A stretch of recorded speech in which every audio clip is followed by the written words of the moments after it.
दोस्त, अगर आप एक मर्द हैं, लड़के हैं, तो वीर्य के बारे में ये जानकारी आपके लिए जानना बहुत जरूरी है। वीर्य की शक्ति के बारे में डॉक्टर मॉलविल कीथ बताते हैं कि वीर्य आपकी हड्डियों का सार, दिमाग का भोजन, जोड़ों का तेल और श्वास का माधुर्य है।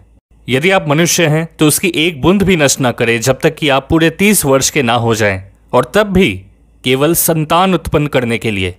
उस समय स्वर्गीय प्राणधारियों में से कोई दिव्य आत्मा आपके घर में आकर जन्म लेगी, इसमें तनिक भी संदेह नहीं है। और पता है ये वीर्य बनता कैसे है? डॉक्टर लुइस अपनी किताब चैस्टिटी में बताते हैं कि हमारे खून में पाए जाने वाले सबसे कीमती एटम्स लगते हैं वीर्य को बनाने के लिए।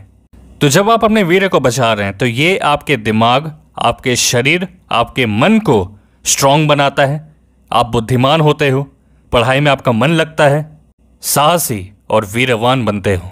यही कारण है कि अखंड ब्रह्मचर्य का पालन करने वाले स्वामी विवेकानंद जी, जिन्होंने बहुत कम समय में बड़ी बड़ी एनसाइक्लोपीडिया को चुटकियों में याद किया, और उनका यही सीक्रेट था कि जब भी कोई इंसान ब्रह्मचर्य का पालन करेगा तो वो किसी भी तरह की पढ़ाई को बहुत जल्दी याद कर सकता है। और वो बताते हैं कि 12 साल तक अगर कोई इंसान ब्रह्मचर्य का पालन करे, अपने वीर्य को बचाए, तो उसकी मेधा नाड़ी जागृत हो जाती है। दुनिया में ऐसा कुछ भी नहीं जो उसको ना पता हो। अब बात करते हैं शरीर के लेवल पर कैसे फायदे मिलते हैं। देखो, जब भी इंसान वीर्य बचाता है तो उसका मोटिवेशन लेवल बहुत ज्यादा बढ़ जाता है। उसको मन करता है मैं कुछ काम करूं, मैं खाली नहीं बैठ सकता। एक्सरसाइज करने का मन करेगा, कुछ नया सीखने का मन करेगा, क्रिएट करने का मन करेगा। और आप देख भी लेना, जिस दिन आपका रिलैप्स नहीं होगा, जिस दिन आपका वीर्य नाश नहीं होगा, उस दिन आपका मूड बहुत अच्छा रहेगा। वीर्य रक्षा से आपका टेस्टोस्टेरोन लेवल भी बढ़ जाता है, जिससे आप बहुत ज्यादा एनर्जेटिक महसूस करते हो। और दिन भर में आपको मन ही नहीं करेगा कि आप बैठें, रेस्ट करें, आराम करें। इतनी एनर्जी होगी आप में। जो भी इंसान पूरी ईमानदारी के साथ ब्रह्मचर्य का पालन करेगा वो सूर्य की तरह चमकेगा, सम्मान मिलेगा और आप अपनी जिंदगी को बहुत खुशहाली के साथ जियोगे। आप खुद सोचें इसके बारे में। जब भी आप कहीं पैसे लगाते हैं तो आप बदले में क्या चाहते हैं? कि आपको भी कुछ रिटर्न मिले, कुछ अच्छा मिले उससे, राइट? तभी तो आप इन्वेस्ट करते हैं। तो इस वीर्य को बचाने को भी एक इन्वेस्टमेंट की तरह देखें। जवानी में अगर आप अपने वीर्य को बचाते हैं तो आप में कभी ऊर्जा की कमी नहीं होगी। आपका बहुत सारा समय बचेगा क्योंकि आपने गलत चीजों को अपनी लाइफ में घुसने नहीं दिया है। साथ में आप बहुत ज्यादा एनर्जेटिक हो गए हो, बोलकर कम समय में आप काम पूरे कर पा रहे हो। आपकी उम्र 60-70 की भी हो जाएगी ना, आप बहुत अच्छे दिखोगे। यह है ब्रह्मचर्य का कमाल। आपके पास गजब का कॉन्फिडेंस होगा, हिम्मत होगी।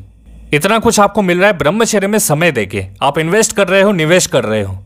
आने वाले समय में आपके मजे ही मजे होंगे।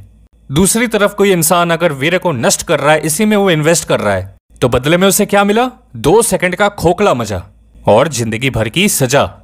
आई होप आपको समझ में आ गया होगा कि फायदा कहां पर है, कहां पर इन्वेस्ट करना चाहिए, ब्रह्मचर्य में या 2 सेकंड के खोखले मजे में। याद करें किस तरह से स्वामी जी ने ब्रह्मचर्य का प्रभाव सारे विश्व में फैला दिया था और एक चुनौती रखी थी सबके सामने कि मुझे ब्रह्मचर्य पालन करने वाले 100 युवा मिल जाएं अगर, तो फिर से सतयुग की शुरुआत हो जाएगी। अब मेरा क्वेश्चन आपसे यही है, क्या आप कह सकते हैं कि ये 100 लोगों में से मैं भी एक बनूंगा? मुझे आगे आकर कहना है कि हां, मैं ब्रह्मचर्य का पालन कर सकता हूं। जवानी में ब्रह्मचर्य जरूरी है, बुढ़ापे से भी ज्यादा। इस उम्र में अगर ब्रह्मचर्य का पालन करोगे तो आने वाले समय में बहुत सारी चीजें आप बदल सकते हो। यही टाइम है, यही मौका है, क्योंकि समस्त संसार सुख आयु के अधीन है और आयु ब्रह्मचर्य के अधीन है। ब्रह्मचर्य का पालन कैसे करें, अगर आप जानना चाहते हैं तो मैंने आपकी सुविधा के लिए बेस्ट ब्रह्मचर्य किताब का लिंक इसी वीडियो के डिस्क्रिप्शन में दिया है, आप देख सकते हैं।